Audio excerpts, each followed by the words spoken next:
السلام عليكم. النهارده هنعمل شويه مكرونه حلوين.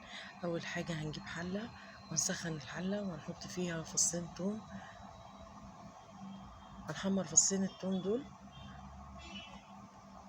هقول لك الخطوات وبعدين تتفرجوا على الفيديو براحتكم. هنحط فصين التوم وبعد ما يتحمروا هنحط عليهم الطماطم وننزل بمعلقتين صلصه وبعدين نتبل الطماطم. اول ما الطماطم بقى تتسبك كده معايا وتبقى كويسه ممكن نزودها شويه ميه او شويه شوربه.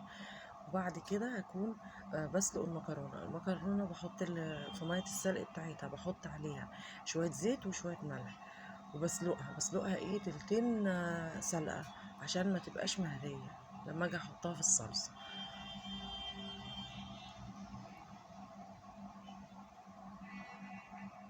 بعد ما بخلص الصلصه تكون اتسبكت تكون المكرونه عندي استوت احطهم على بعض وباكل احلى مكرونه. الف هنا وشوفها، ما بتاخدش معاك 10 دقايق. افضل ماده دهنيه ممكن نستخدمها واحنا بنعمل المكرونه هي بتكون الزيت. اما لو حطيتي سمنه لوحدها او زبده لوحدها ممكن بعد كده بتحسي لو سبتي المكرونه شويه في التلاجة او سبتيها حتى بره تحسي ان المكرونه مسكت في بعضها، تيجي تفكيها بتحسي ان هي بتتكسر من بعض. علشان تتلاشي الموضوع ده بتحطي زيت في المكرونه. ليه؟ علشان يفك حبات المكرونه من بعضها.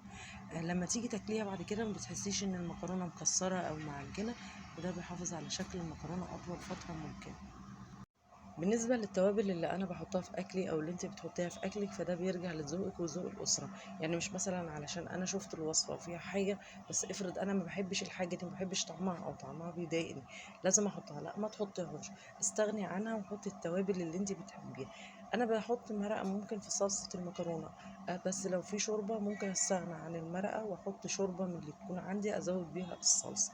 دايما لما تيجي تكون عندك صلصة لازم تفكيها او زي ما بنقول تخلي الصلصة خفيفة مرنة كده، ما تعمليش صلصة تقيلة تخلي طعم البق وحش. بالنسبة للحار ممكن انا اعمل اكل حارة جدا انت تكوني ما بتحبيش الحار خالص فممكن تستغني عن الحار خالص، ممكن تحطي مكانه اي حاجة تحبيها او ممكن ما تحطيش اي حار، دي حاجة ترجع لك.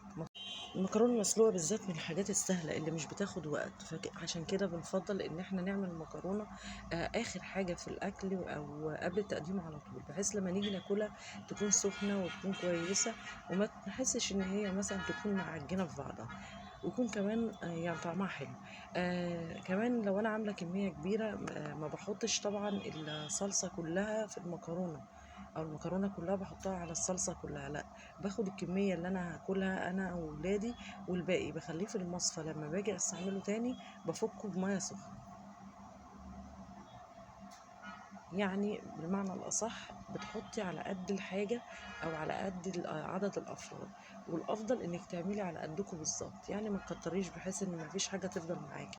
الصلصة دي ممكن تستخدميها للبيتزا، ممكن تستخدميها للكشري، ممكن كمان تعملي منها السمك البايت تحطي فيها وتعملي وجبة جديدة. ممكن كمان تكون عندك الفراخ أو اللحمة المسلوقة لو انت مش بتحبيهم مسلوقين تحطي عليهم الصلصة وتدخليهم الفرن، أو كمان الخضار ممكن تحطيه على الخضار وتدخليها الفرن، ممكن تبدلي التوم وتحطي مكانه بصل. يا رب الفيديو يعجبكم، والسلام عليكم.